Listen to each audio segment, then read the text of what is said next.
Welcome to Let Me Fix This. Enjoy the video. You start by locking your composition and exposure baseline. You want consistent framing and focus. Mount the camera on a tripod, set RAW, and pick aperture for depth of field.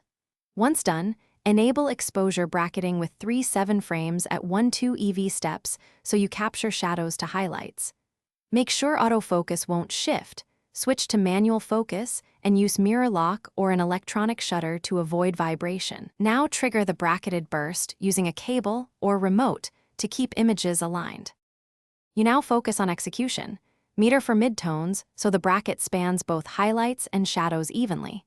Use the histogram after each sequence to confirm no single frame completely clips important areas. If light or subjects move, increase bracket frames or shorten shutter speeds. You can shoot continuous bracket bursts to reduce temporal differences.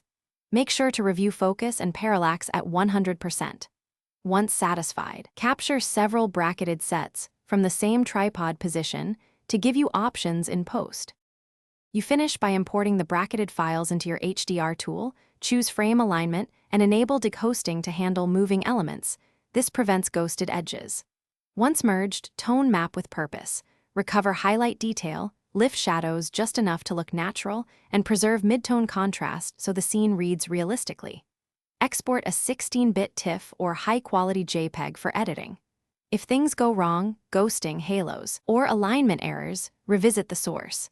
Reshoot on a tripod, increase frame overlap, or use. Thanks for watching. If you found this helpful, don't forget to like and subscribe.